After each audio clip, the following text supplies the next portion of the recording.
Picture an ancient hunter walking 12 miles today and finding nothing. No meat, no fruit, nothing but empty ground. Tomorrow might be the same, so might the day after that. And somehow that same body built for exactly this kind of uncertainty is the one you're carrying around right now.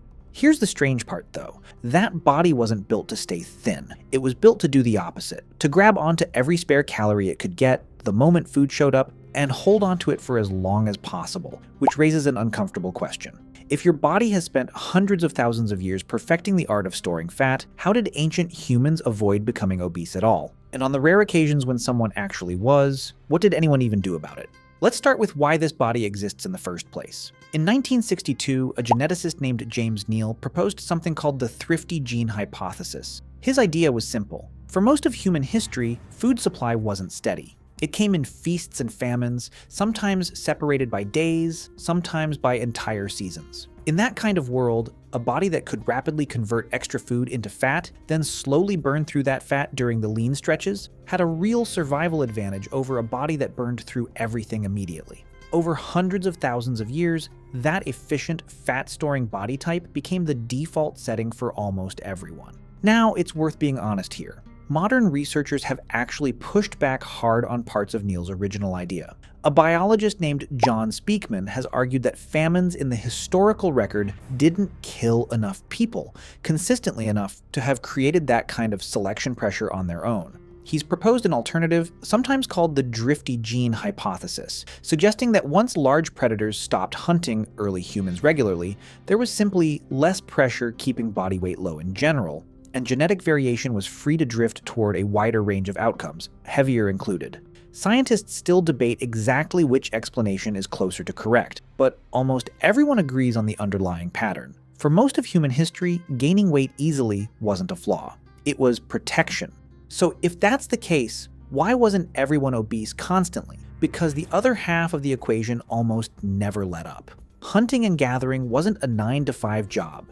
It was miles of walking, climbing, digging, and carrying nearly every single day just to acquire enough calories to survive until tomorrow. The two forces, a body engineered to store fat aggressively and an environment that demanded constant, punishing physical effort just to eat, mostly canceled each other out. Obesity wasn't rare because ancient humans were disciplined. It was rare because their entire environment made it almost impossible to sustain. And this is where it gets genuinely interesting, because obesity in the ancient world wasn't just theoretical. Archaeologists have found small carved female figurines, sometimes called Venus figurines, with clearly exaggerated heavy-set bodies, dating back as far as 30,000 years. Nobody knows for certain what these figurines meant. Some researchers think they represented fertility. Others think they simply reflected an idealized, well-fed body type, one that would have been genuinely rare and therefore valuable to depict. Either way, the fact that ancient artists were deliberately carving heavier bodies tells us something. This body type existed, and it meant something significant enough to preserve in stone.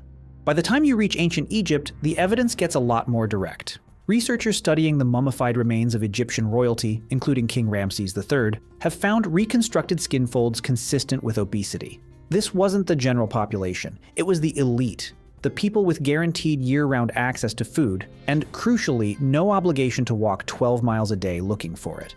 In a world defined by scarcity, being visibly heavy wasn't a health warning. In many ancient societies, it was a walking advertisement that you belonged to the tiny fraction of people who never had to worry about going hungry. Which brings us to the actual question. What happened when it went too far? The earliest detailed answer we have comes from ancient Greece, from the physician Hippocrates, working around 400 BCE. Hippocrates didn't just notice obesity. He wrote about it as a genuine medical problem, one linked to infertility and early death. And his prescribed treatment sounds almost eerily familiar. He recommended eating less, moving more, and in several of his surviving texts, restricting meals to just once a day. An early, blunt version of what we'd now call intermittent fasting.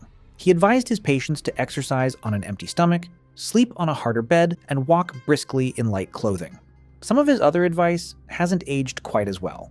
He was a major proponent of purging, essentially recommending vomiting, sweating, and fasting as ways to rebalance the body. Still, strip away the parts rooted in outdated medical theory, and what's left, eat less, move more, don't do it all at once, is recognizable enough that a modern doctor could say most of it out loud today. What's easy to miss in all of this is how rare Hippocrates' patients actually were. He wasn't writing a public health guide for the average farmer or laborer of his time because that person's daily life already guaranteed leanness through sheer physical necessity. He was writing for the small, unusual slice of society, wealthy enough to have a food surplus and idle enough to stop moving. Obesity, in the ancient world, was almost always a symptom of privilege, not a widespread condition. That's the piece that makes the ancient story so different from today's. So here's what that leaves us with. For nearly all of human history, the body's drive to store fat wasn't the problem. It was the plan, the entire reason your ancestors survived droughts, bad hunts, and long winters that would have killed a leaner, less efficient body. Obesity only became visible at all once a small number of people, first through carved figurines, then through mummified pharaohs, then through the patients wealthy enough to see a physician like Hippocrates, found a way to escape the daily physical grind that kept almost everyone else lean by necessity, not by choice. And that's really the uncomfortable twist underneath all of it. Your body isn't malfunctioning in a world full of grocery stores and desk jobs. It's doing exactly what it was built to do, just in an environment that no longer matches the one it was built for. Hippocrates was already describing that mismatch 2,400 years ago, in a world where fighting it required nothing more advanced than walking further and eating less. The advice hasn't changed much since. What changed is that almost none of us are forced into it by hunger anymore. We have to choose it instead. And ancient humans almost never had that particular problem.